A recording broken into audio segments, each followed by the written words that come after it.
Liz, an impassioned parent, said at a Virginia Beach Board of Education meeting, "What and how I decide to teach my children about race, how to view themselves and the world, is my role, not the schools and not the state." This was said by Shay Coleman. Do you agree with this parent or do you disagree? Please explain, and we'll start with Chantel. I agree with that parent. I believe that age appropriate is always the number one consideration for children, especially young children.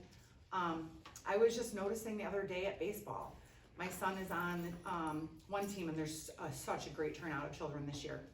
And there's of course a diverse mix of different races in baseball. And these kids don't even see it at this age. They just don't even see it. This is my friend from here, this is my friend from here, and they just all play together and get along really well.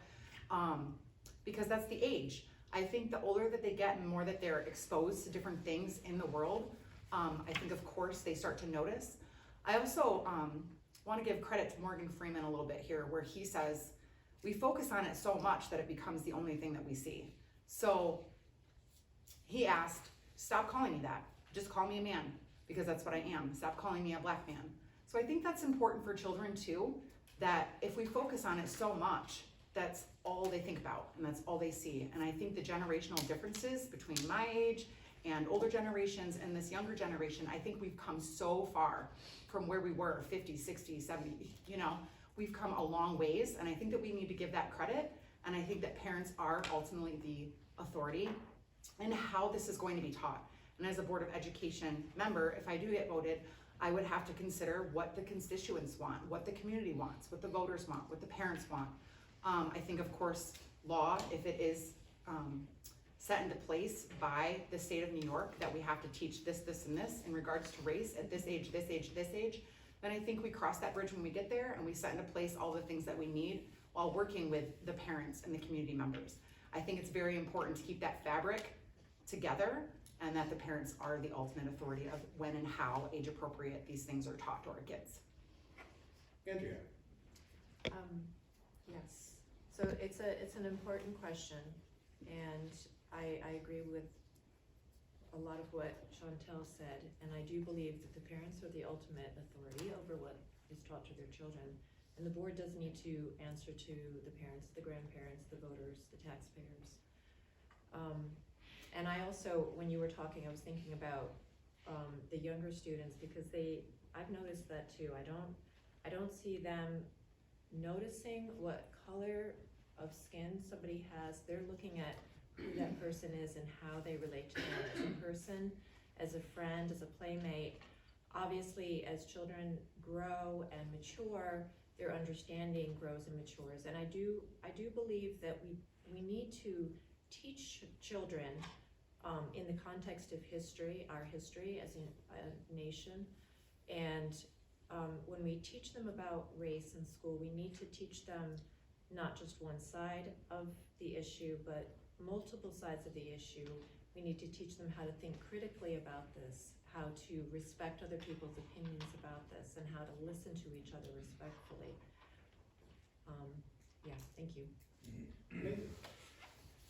Yeah, for sure. It's obviously the parents' responsibility to teach about sex, religious, morals, everything else. I mean, if you just walk across the street, racism is our issue. Like, we put that on our kids. No child is a racist. Adults put that on them. Social media puts that on them. They're bombarded with it all day long, every day. That's all they hear, so they form an opinion about it based on their issues. As far as parents are the final deciders, because my religious views aren't the same views as an atheist. My views need to be respected.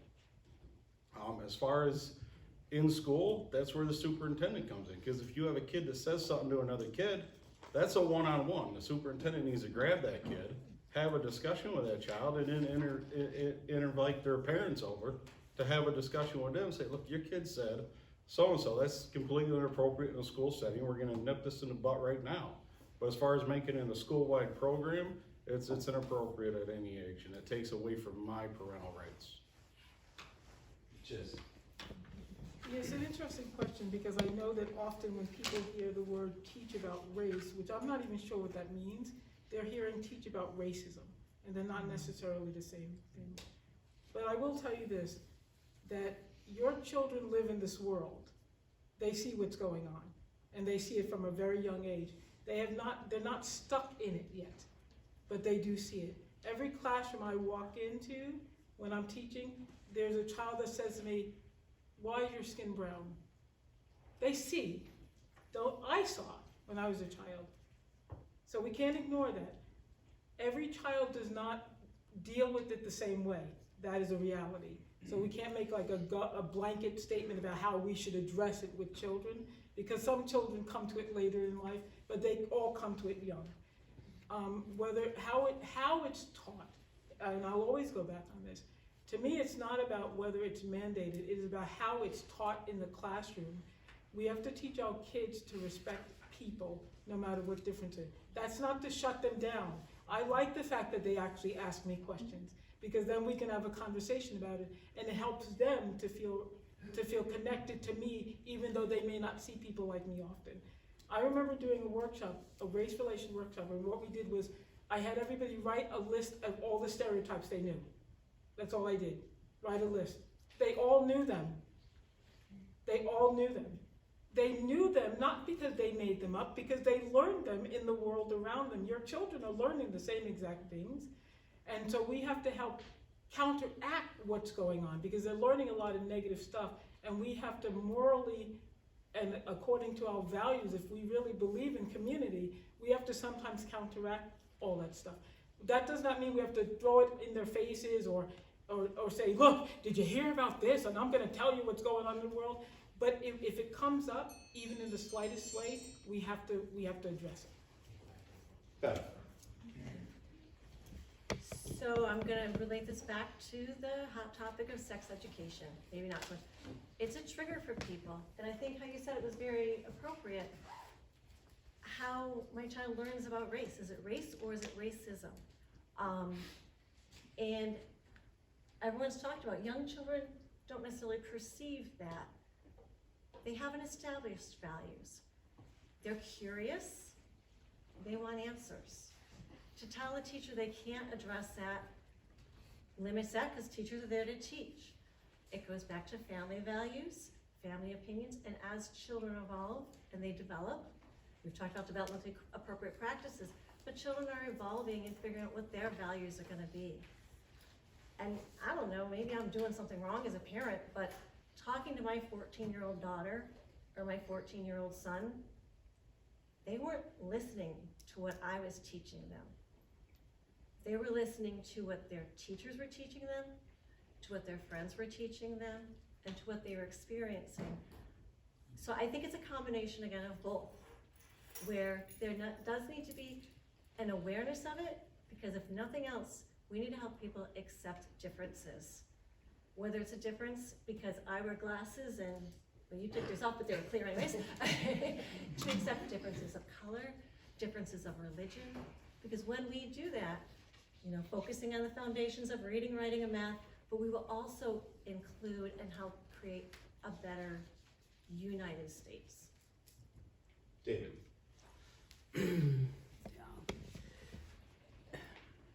Anything when it comes down to questions about parental rights and what should be taught in the school it's a difficult topic, because we want to look for a very clear dividing line. Most of you have lived through life and you realize that there are very rarely clear dividing lines, right? And so there are things that we're going to teach in our home. And I look at this group, I think we're all very involved, very thoughtful people, right, about it. And in one way, we're doing that, we have that privilege of doing that. That's not the case in every home, where it's not thought about. So public education, we sometimes look at it as, here's the family, and then public education is the enemy, we have to combat that. It's really a partnership. And there is stuff that I'm going to teach my kids, and there's stuff that they're going to hear in school and that they're going to deal with in school. that I don't have the expertise to teach. And if I don't agree with something, I can address it. So I think, and Peaches is right, it is all around us. It's, they learn things from us, they learn things from their friends, they learn things from the people that they see around them. And so if we can create a conversation within the school as just part of the curriculum, as part of the day, in which we're recognizing and teaching respect for all. And we're recognizing our differences in ways that we value them and value those differences together rather than using them to divide us. Leslie. I think Peach has made some really great points. It's not about teaching racism, it's about having open conversations about race and about how kids look kind of different and, not to prejudge anyone for it. I do think that the school has some responsibility to have open conversations about that to move forward. I grew up in Long Island suburbia, and I'm telling you, they didn't really talk about race, and there are still neighborhoods that are 100% white on Long Island. And that's a problem. And if you talk to people down there, they act like there is no problem. But there is, and I saw that growing up downstate. And we did workshops where we talked about race as peers. We had a peer group, and I thought it was really productive. And we went to the elementary schools, and we would talk to them very simple. Again, age appropriate, not like really going into the depths of what, anything racist, but more of being like, so-and-so might look kind of different, or this person looks different, and the importance of not prejudging someone based on who they are, or how they look, or what background they come from. And there was a huge difference between the elementary schools we went to that were predominantly white, that didn't want to discuss these things, where the parents didn't want to discuss these things, than when we went to the more diverse elementary schools where it was already an open conversation, where they saw kids that looked different and they're like, well, why are you talking to me about this? We have no problem here. And it was way more productive. So I understand the need that parents want to have control over that. I mean, we all do. We don't want to feel like we're not in control of what our children are being taught. But we also have to understand that, we're raising children to be part of the society. So it can't just be straight like what we see and what we think. We need to have them have a broader perspective of how our society is, how different we are, and how important it is to respect that and to openly talk about that without using, any ugly language or ugly words. Thank you. So our sixth question is, do you believe that parents and the public should have full access to the curriculum and what's actually being taught in our classrooms? Along with that, what do you consider, or how do you define academic freedom? And in your eyes, may a teacher teach anything? In your eyes, may a teacher teach anything? So when we start with Andrea. Good question. Do I believe that parents and the public should have full access to the curriculum? That was the question? Is that correct? Yes. Okay. So, you want to read it again? I can read it again. Yeah, no, it's okay. I think that's Sorry. the question. I was trying to write it down. It's like Some five other questions. So, Click do on my you goodness. believe that parents and the public should have full access to the curriculum and what's actually being taught in our classroom? And how do you define academic freedom? In your eyes, may a teacher teach anything? Okay, thank you.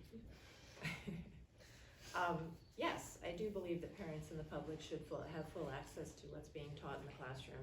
I mean, I know that that's what I want, and I'm always happy to share what I'm teaching in my classroom with my parents, so that's kind of a no-brainer for me. And I know that teachers in public school, they have to follow the curriculum that's approved by the board. I understand that.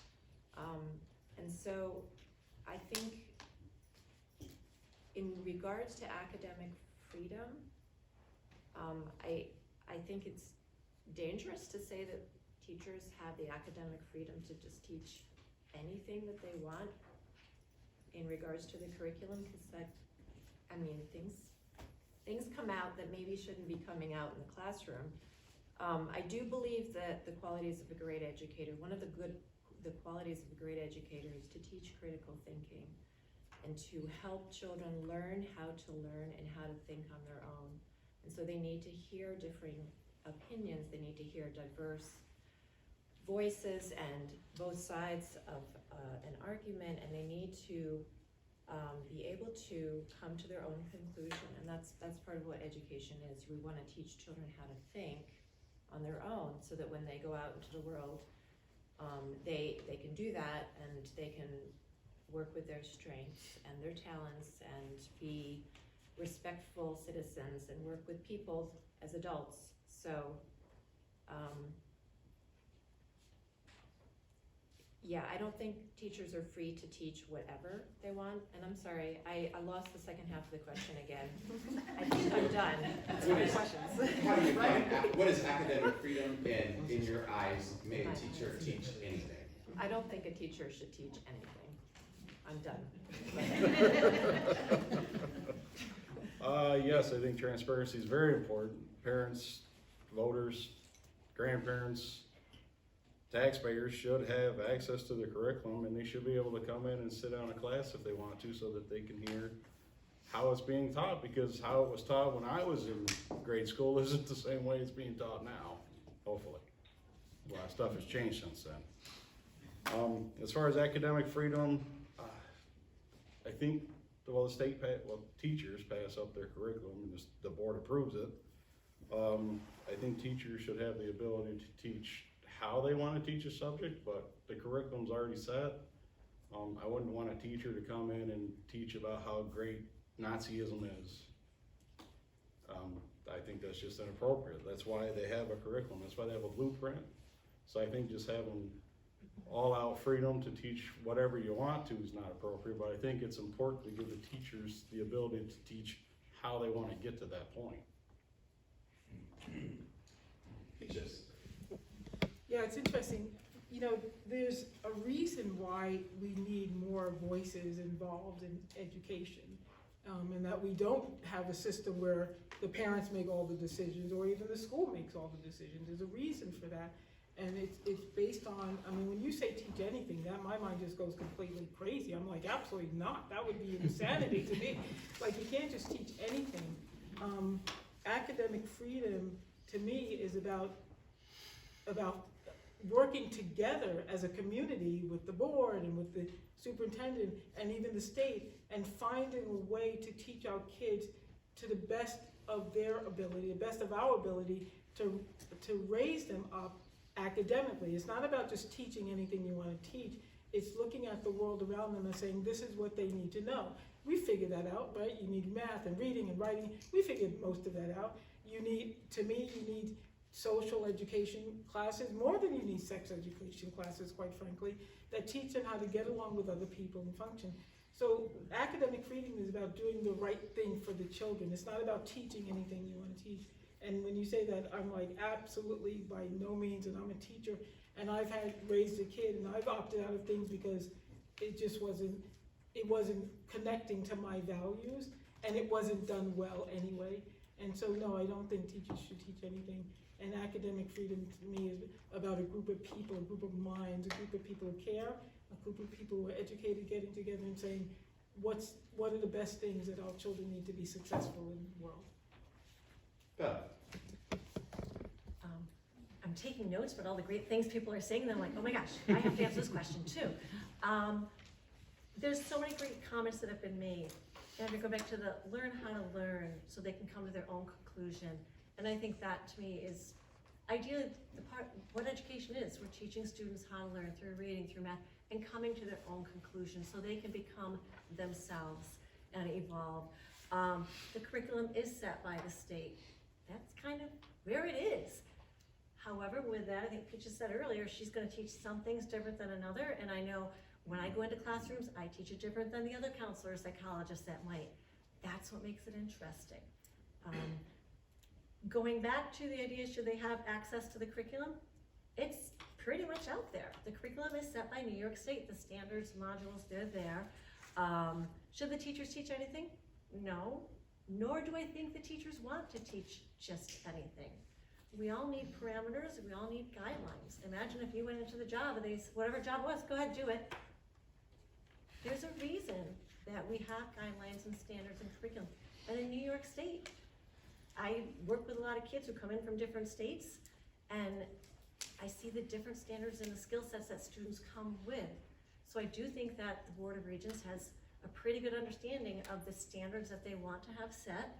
With that said, should there be some room for teachers to put their personality, add their personality, their zest to it, teachers need to have freedom within their lanes. If it becomes a problem and they're deviating out of their lane, that's when we go to the systems. They are supervised by their building principal. I believe superintendent does walkthroughs. That is a system. And until it's proven to be broken, I think we have to have faith within that system. And as far as teachers having access to the curriculum, to the best of my knowledge, if a teacher approached a parent, if a parent approached a teacher, I've never heard of a teacher saying, you can't have it. To have it be displayed publicly, I don't think that's the best, because not everyone needs to see it. If I have a kid who's in kindergarten, I might not need to know what's going on in 12th grade. It might change by the time my kid gets there 12 years later. But I don't know any teacher who's ever said, no, you can't come in and talk with me about it. David. So should parents have access to the curriculum? Like Bev said, it's pretty much out there. It's set by the Board of Regents. The parameters of that, the guidelines of that, the lanes. So if we want to ask the question instead, should parents have the right to ask questions about what's being taught? Absolutely. I can remember Sean, my son, coming home one time, I don't remember what grade it was, young time, and he's telling us something that he learned in school. It's like, this doesn't make any sense. What's going on? And so it was easy enough to ask the teacher and say, what's going on in class? We were doing this. Oh, okay, now that makes tons of sense, right? And most teachers are going to be willing and open to talk about what's going on in class and what's being taught.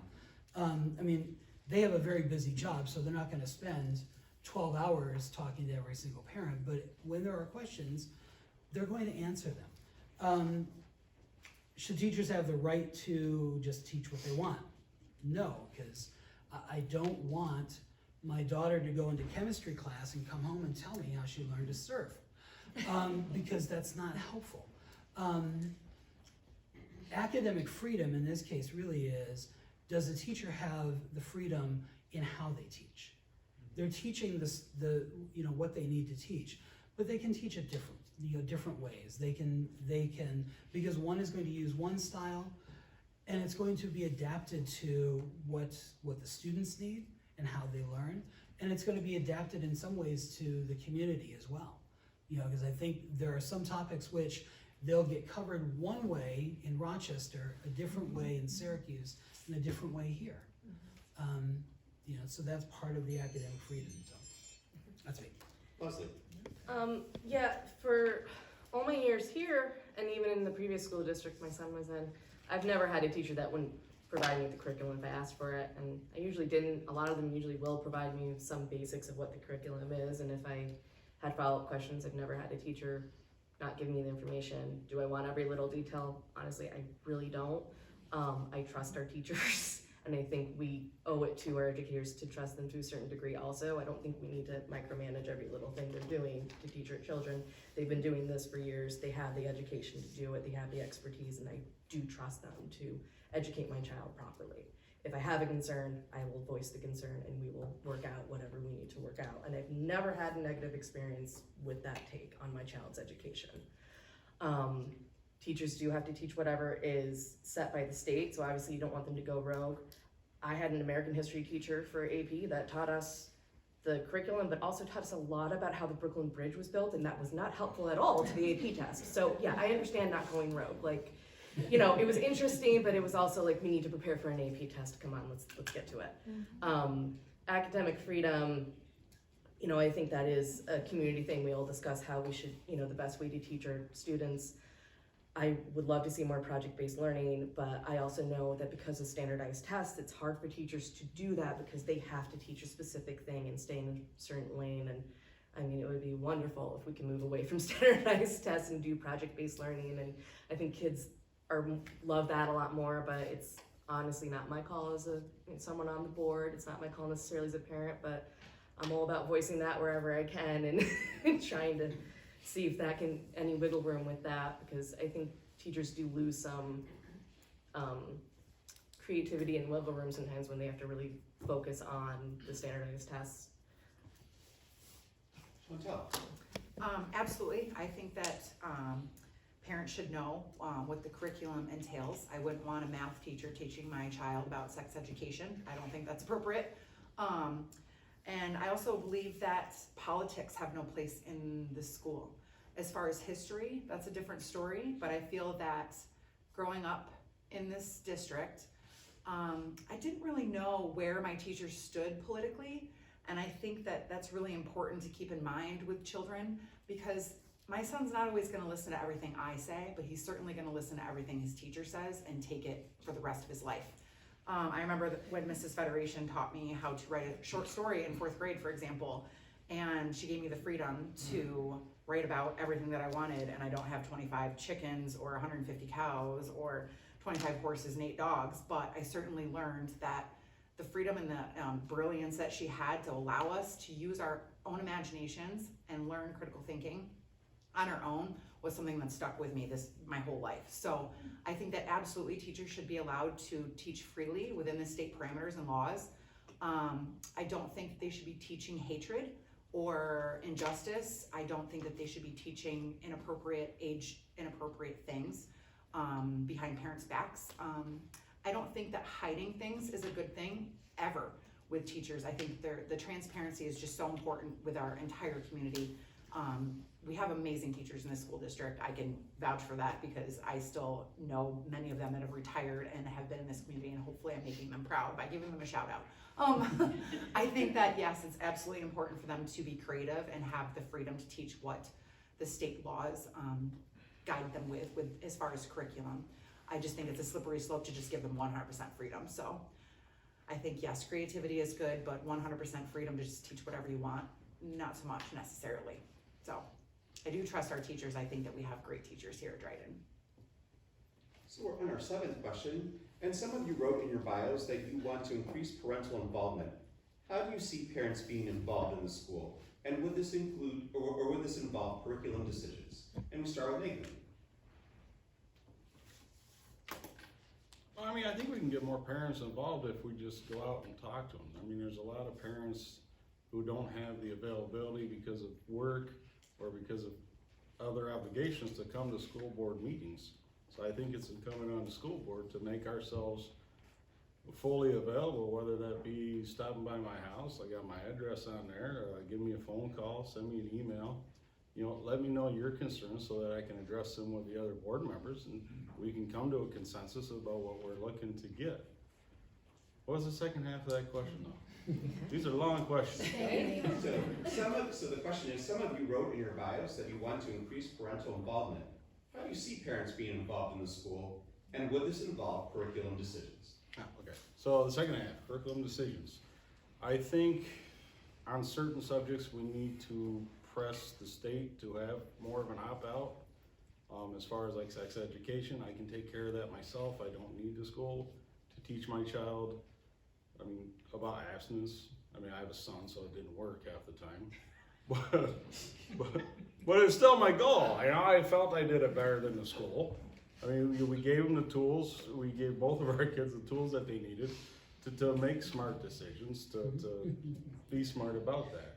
I think that's the way we need to go. I mean, I think on touchy subjects or subjects that may go against somebody's religious beliefs, we should have more of an opt-out ability. Thanks. Peaches.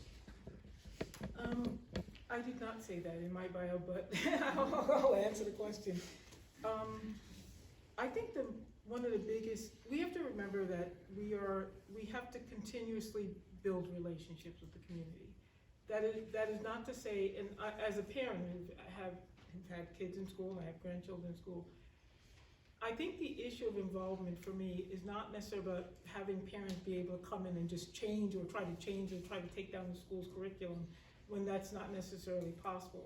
But I think very much so that parents need to have a way or a place to sit down and express their concerns. Expressing your concerns is not about appeasing everybody's concerns.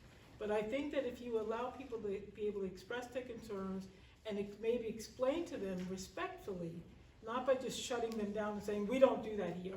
Explain to them respectfully why we don't do that and what it is that we are actually trying to do when we're holding on to this particular curriculum.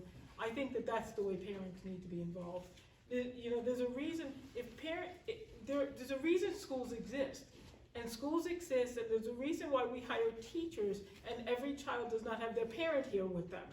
It's a different world, and our job is to do something completely different in a lot of ways. Sometimes it matches up, and sometimes it doesn't. That's life. But I think that as long as we're open and clear about that we're transparent about that, and that we give people a way to say, look, that really worries me. Can you explain to me what's really going on? How is it really being done? I think parents should be involved in that way, that they should be listened to, even just to express their concerns. You guys are really hard to follow.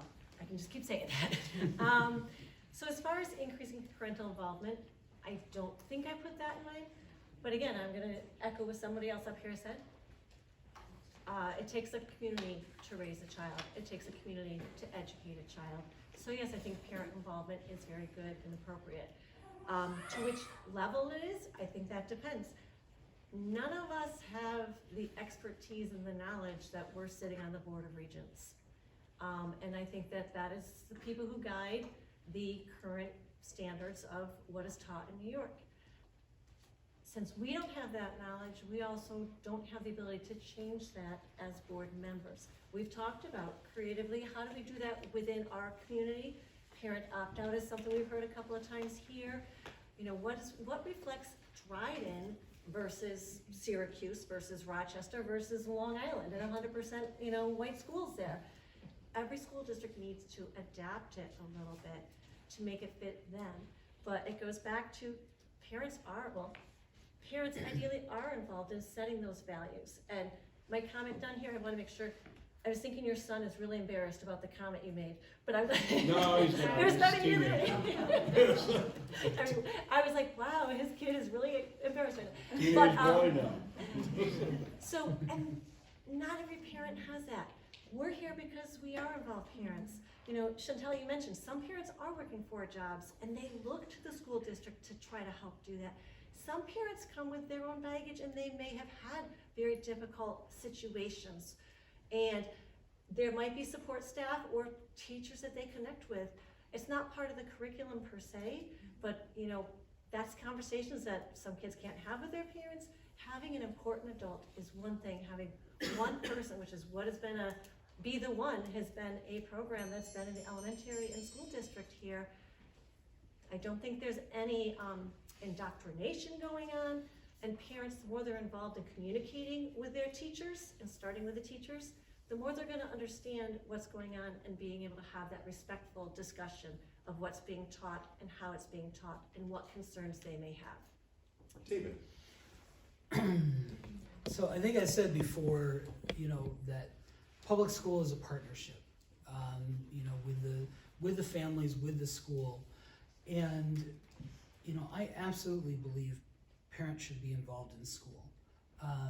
I think parents should be volunteering in classrooms and in buildings. They should be attending board meetings when they can. They should be communicating with teachers when they have questions or concerns. And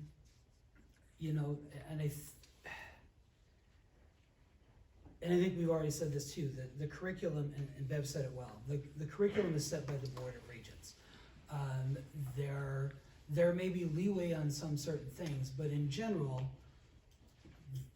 those are our signposts that are set for us that we have to do, and things that the board doesn't necessarily have the ability to change.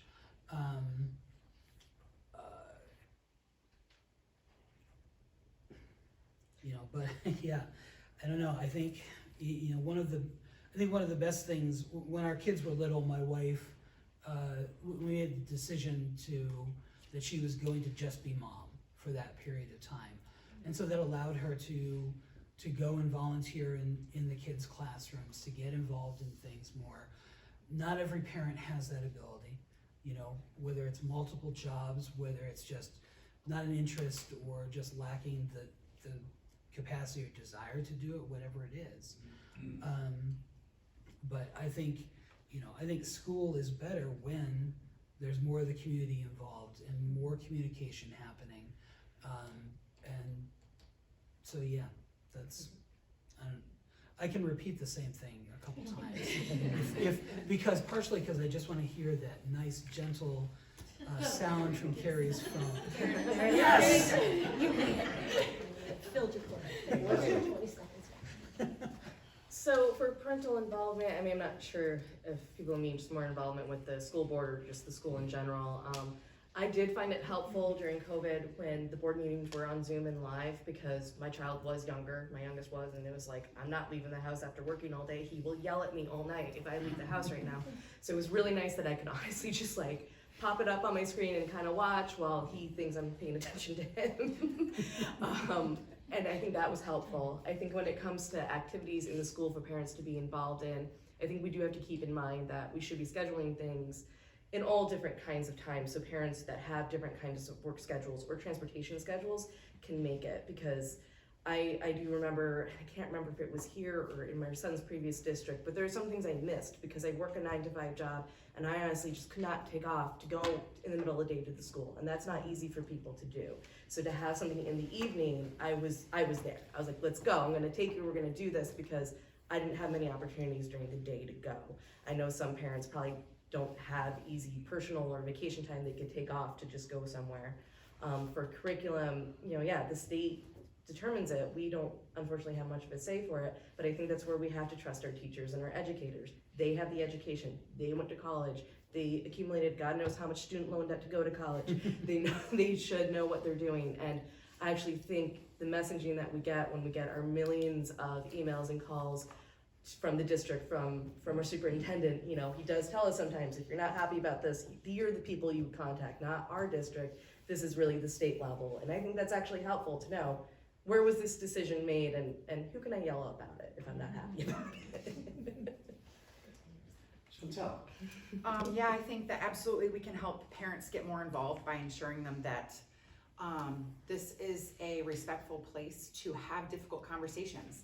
I think that it's so important to respect all different sides. You don't have to agree with them, but I've talked to lots of parents and a few teachers now through this process, and people are very afraid of retaliatory or intimidation tactics that have been used, not just to parents, but to other staff members that maybe don't necessarily agree with the general consensus. I think that pushback is very important to recognize and take a step back and kind of respect the differences and make sure that we give parents an open forum. Maybe we can have the public comment section a little bit earlier during board meetings to give parents the ability to speak so that they can get back home to their parents and put their kids to bed so that it's not running late into the night. That would be a problem-solving tactic that I would think that would be a good consideration for us to do. There's also different survey opportunities that are anonymous that we could utilize. We could look into that. Many of them are not very expensive to ask teachers, community members, parents, their thoughts and opinions, and they can be completely 100% anonymous, that we can address concerns and see where we need to help out as far as issues, comments, frustrations, good ideas, bad ideas, to make parents feel more like they're a part of this community, because I feel like they get so busy, everybody's got 101 things going on. So a lot of times public school gets kind of put by the wayside, and then next thing you know, your kid's coming home with an assignment and you are just completely clueless on what it is and how to help them. So I think it's really important to include parents in that and make sure that everybody feels comfortable speaking. If they can't go to the chain of command completely, then I think it's important to give them different opportunities like a survey that would help get them more involved. Andrea. I think a survey, that's a great idea, I like that. And I do agree, I feel like the little kids in my class, when you ask them a question and the first one raises their hand and they say frog, and then everybody else says, I was gonna say that, because that's stuff I have written down here. So what I wanted to just reiterate was we really do want to have a strong and respectful partnership between the teachers, the parents, the taxpayers, the administrators, all of the members involved in raising these children, educating these children. We really want to be working together and hearing each other in the best possible way for the good of the children. And in regards to like volunteering in the classroom, I know in the last couple of years things just became so shut down, and we really were all just surviving. I know for myself it was difficult. You just got tired of being on the computer all the time, and it just felt like you were just trying to get through the next day, through the next week, and trying to figure out what was going on. So I do think it's important for parents to take that step, like I need to do that myself, take that step and go out, go to the board meetings, reach out to people if you have a problem, and voice your concerns, because I believe we all want to treat each other with respect and hear each other's opinions and ideas and thoughts about the most important people, these people that we're educating. And there just needs to be a way to express concerns. I think a survey is a great idea. I don't know, has that been done before? I have no idea. Okay. I'm sorry, I don't know. Thank you. Great, and of course, our time doesn't exactly line up with where I want it to be at the end here, so with the agreement of the candidates, we can ask one more question to make sure that all thoughts are represented here this evening, and then we can move into the closing remarks, if everybody is okay with that. All right, so the last question that we'll ask today, starting with Peaches, is what did the Dryden School Board and district leadership do well in responding to the COVID pandemic, and what should it have done that it did not do? I don't know all the details, but from the things that I've heard, I think they responded well, just by being very conscientious about keeping children safe, keeping families safe, and keeping one another safe for that matter. I think that's the best that any of us can do, whether it's wearing masks, keeping watch of what the CDC was sending out as information, keeping updated on how many cases there were, knowing when to shut down if you needed to, knowing when to stay at a safe distance before coming back and not sitting right next to each other. And I think that they basically did what really the rest of us were all doing. We were really trying to survive, and trying to survive as intelligently and as informed as we could. And I think the Dryden School District did that all. Beth. I want to say I was counting on that being the last question, so you caught me off guard. Sorry. It's okay. So going through that with my daughter, she was in 2 different schools, here at Dryden and also at BOCES. And honestly, I think comparing those schools and also myself working in another school, I think Dryden did a phenomenal job communicating and backing it up with the research and the data and the state mandates that really were not anyone's choice. If you weren't following state mandates and things that needed to be done, like wearing masks and compliances, you were risking losing federal government or state and federal governments, and that's not really a choice. And I think communicating that was very helpful. Using the health department gentleman's name, Frank. Yeah. Having him come here as a direct resource and being able to answer questions, I thought that was a phenomenal opportunity. I know that was not afforded to a lot of districts, so that was above and beyond, which I think is what Josh, the staff, and the teachers did in many, many ways. They went above and beyond. Some of the things that could have been better, I'm struggling with, because most of them kind of related to technology, which really, part of it is where we live, the infrastructure within the environment within which we live, and just equipment. And that was no one's fault, but just a frustration that, in our house, my son got priority to internet access because his was college, and then my husband and my meetings, and my daughter's education, and it was tricky. Would I want to do it again? No. Do I think that Dryden did the best they could. I believe with 100% of my soul that every person who was in this district did the best they could under the circumstances, especially Josh. Thank you. David? Yeah, I think, the school had to adjust to a fluid situation that was, sometimes changing, especially initially.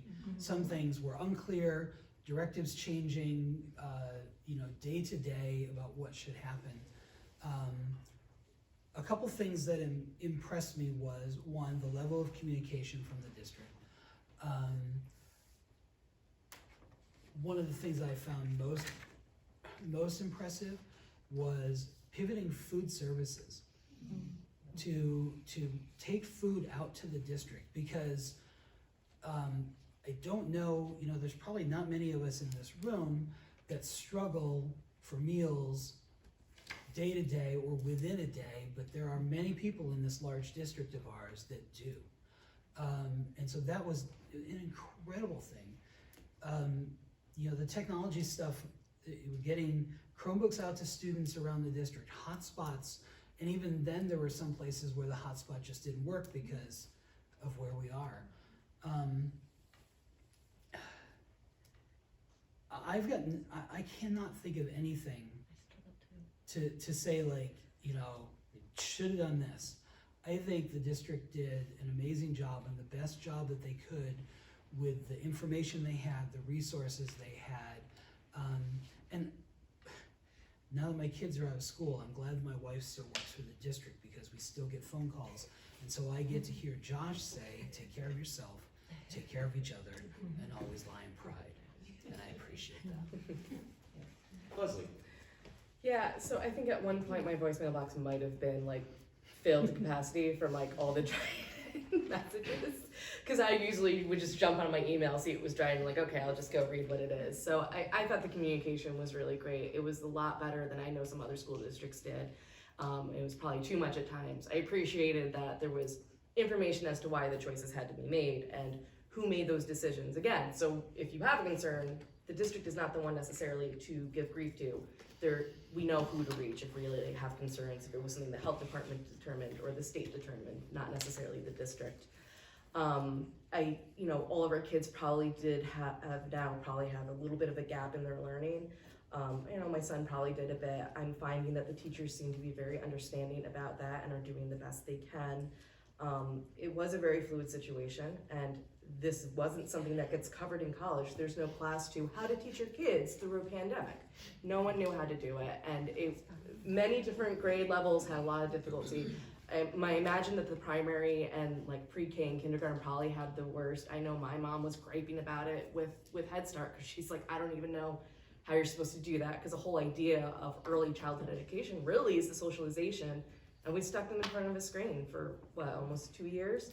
I mean, that's rough, and that there's some delays then in there. I mean, I know my kid stayed home. We didn't enroll him in pre-K or daycare, and now I feel like he doesn't know how to interact with children his size as a 3-year-old. So it's like we gotta get him out and socializing. So, and I think we've done a good job of recognizing that being an issue as a district.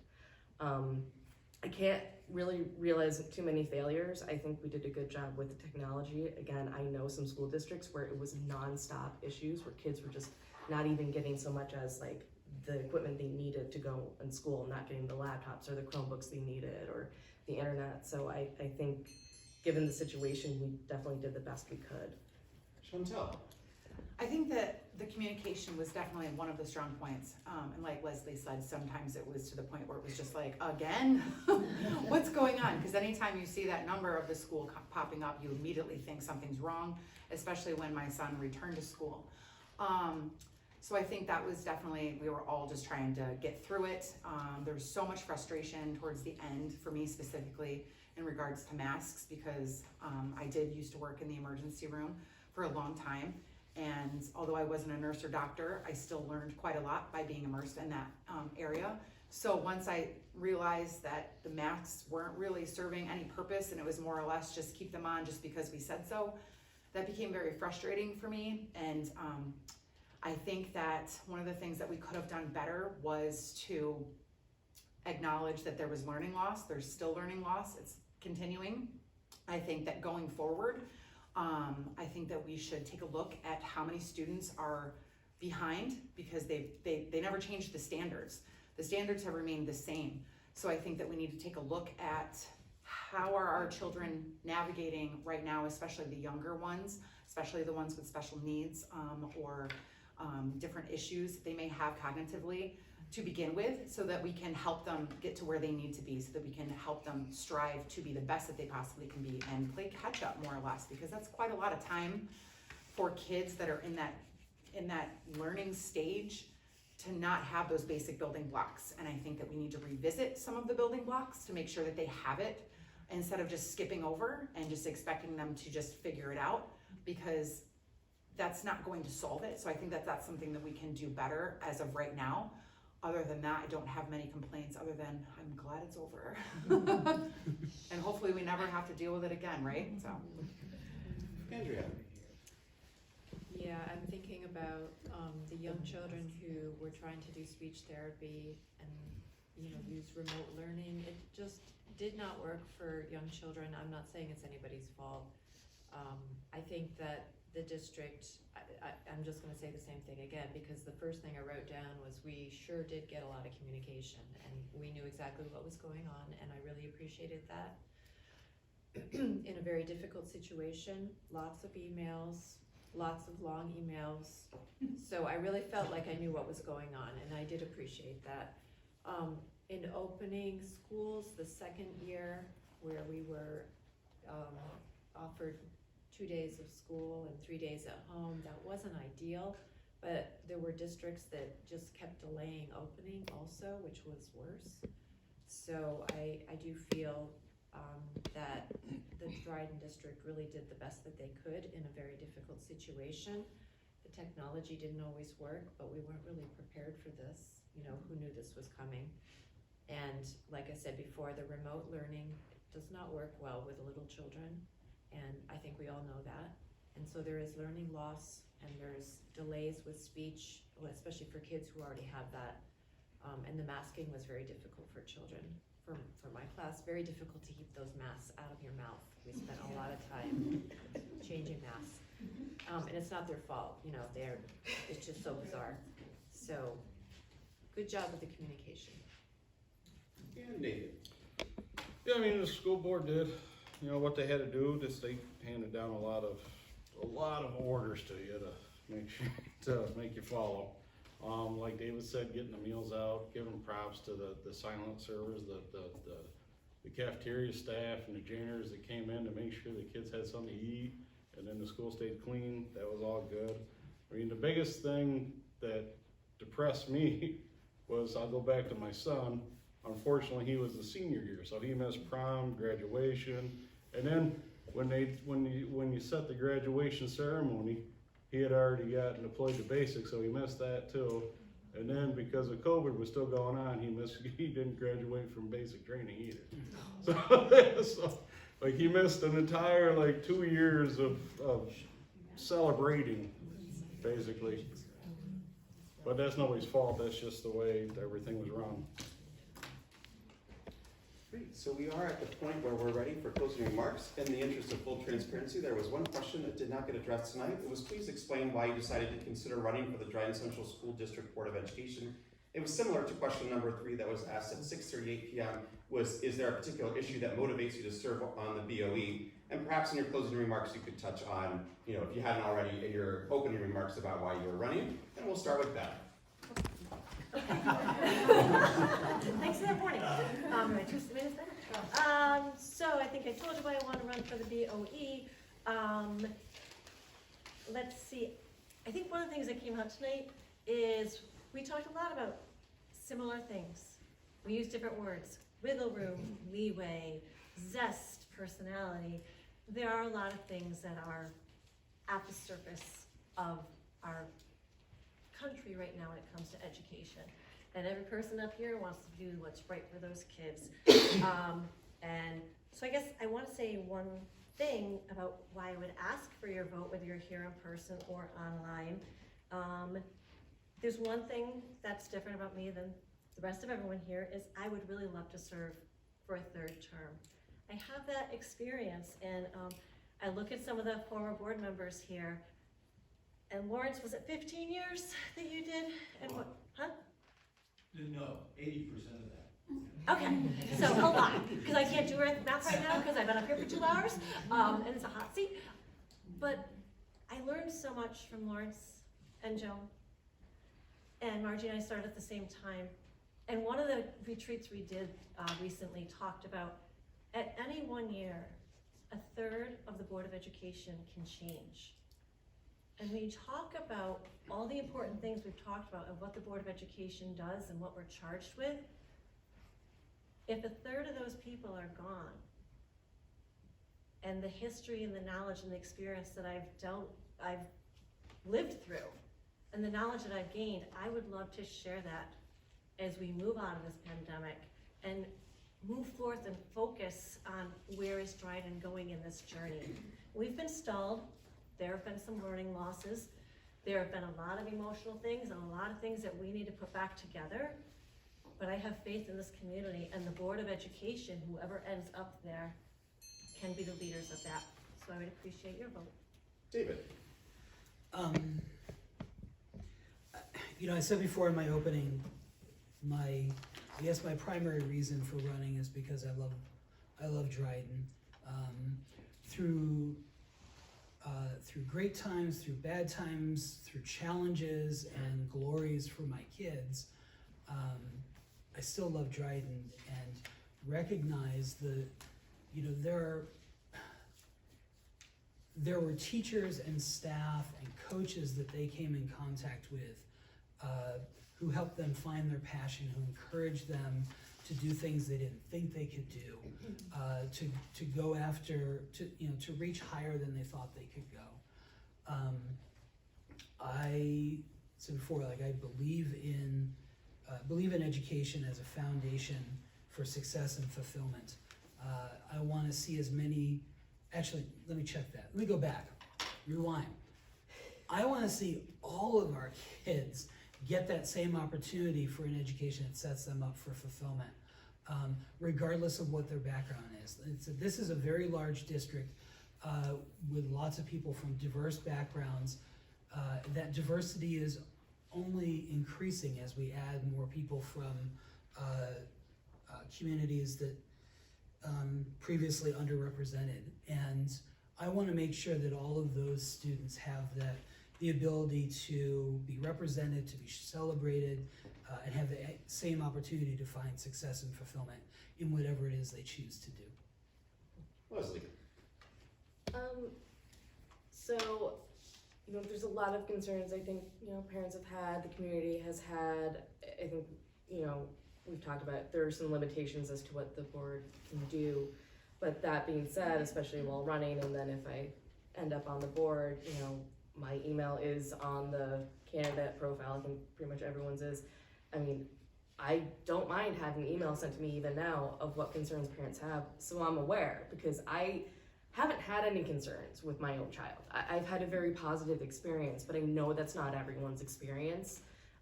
And I would like to hear about that, because I know there are some shortfalls, and I'd love to hear about it, because I'm not going to know unless someone tells me, because I have not experienced that with my own child. But I don't want someone to think that they are not heard. So I'm here because I do want to hear what people have to say, what their concerns are. I want to be inclusive. I want to try to be a voice for people that feel like they aren't heard. Chantel?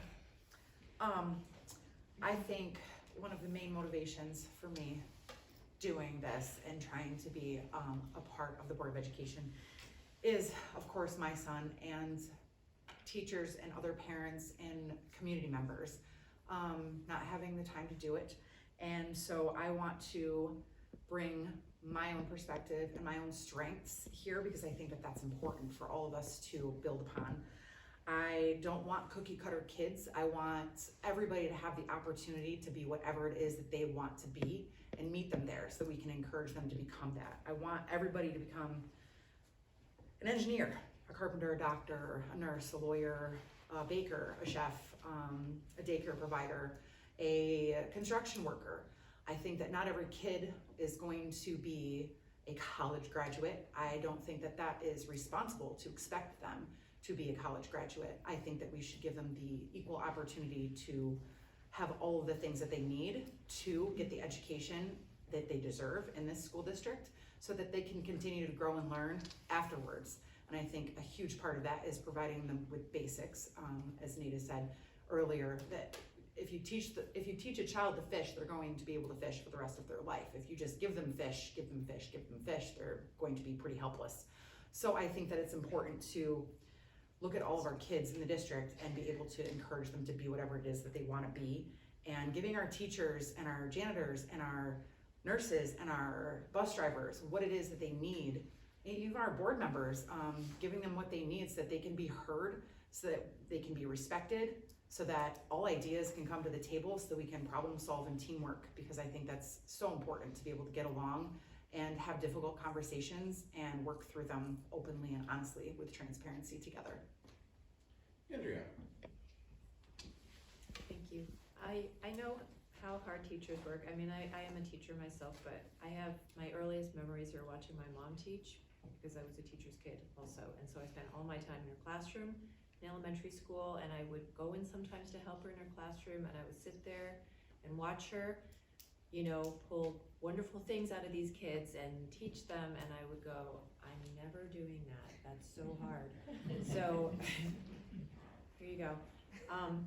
But I know that, you know, teachers work so hard and they put their heart and soul into their children that they work with, and you don't just leave your job at school, you take it home with you, you work on the weekends. So teaching these children is such an important job, and working together as a community is so important. I want to see all the children in this district reach their full potential, regardless of what they choose to do when they leave Dryden, like Chantel was saying, you know, whether they go on to college or they go to a skilled trade or they just go directly into the workforce or they join the military.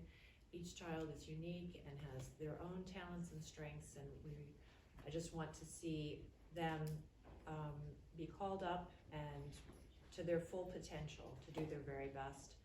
And I do believe that we need to have openness and transparency between the community and the administrators and the teachers and the school district, that we really need to be working on real academic achievement combined with teaching values. I know Peaches said something about that after one of those questions a couple questions ago. And yes, it's so important that we teach children respect by modeling that for them, by having respect for one another and being able to listen to one another. Thank you. Nathan.